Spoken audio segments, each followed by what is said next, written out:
Hi guys, this is Chet here from the Avion Technology, not from the Avion Technology, from Avion Technology here in the Chicagoland area.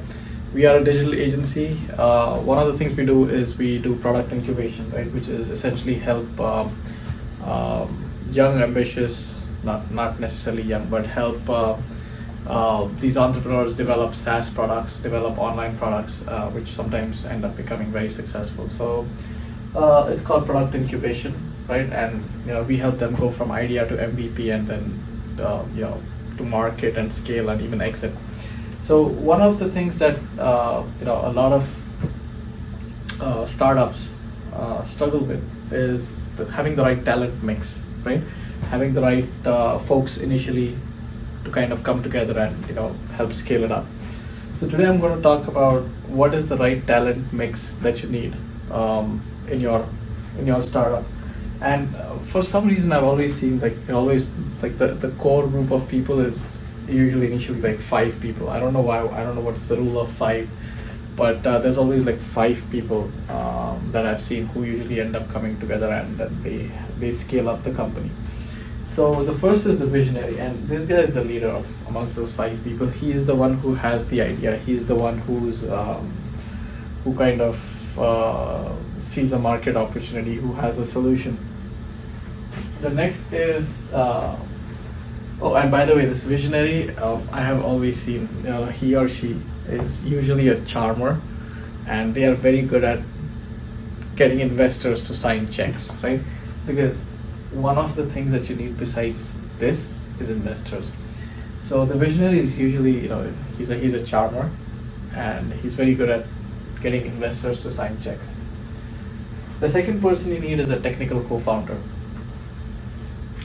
Especially on a SaaS product, there's going to be a lot of development, right? So to create your MVP, usually you need someone with a technical background.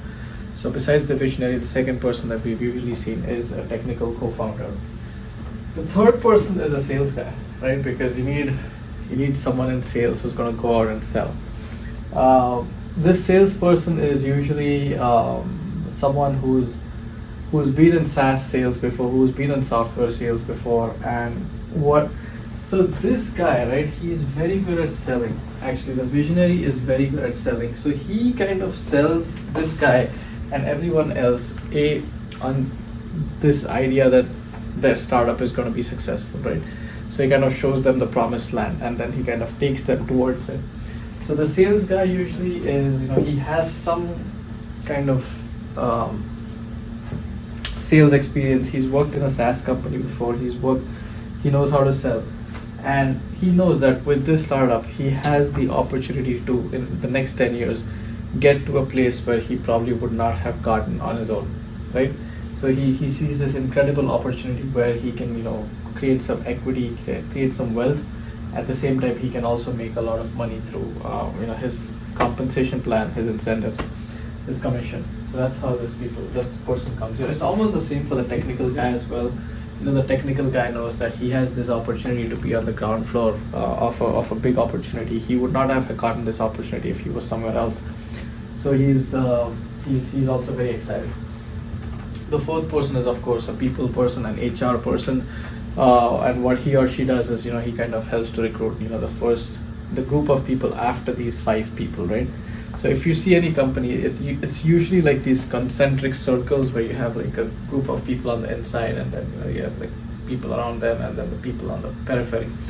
So this is like the innermost circle, right? So the HR is the one then who kind of helps to build that group around this core. And last, of course, is admin.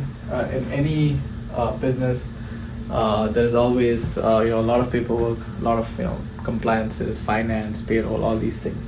So there's usually an admin person who's like the chief of staff, who does all the housekeeping. So there you go, guys. This is what I've usually seen. This is the talent mix that I've usually seen. I just quickly want to add one thing, which is that in all of this, they still end up doing a lot of cross-functional things. So if the one thing that you got to remember when you're in a startup is that startups are almost like every day is a battle. And honestly, I myself was a startup when I was 25, so I miss the startup days. The startup days are very there's a lot of romance associated with startup. Let me be honest. It's almost like being in love. It's every day is a battle. Every day is a battle, right? But there's also something sweet. Like I said, there's something very romantic about being in a startup.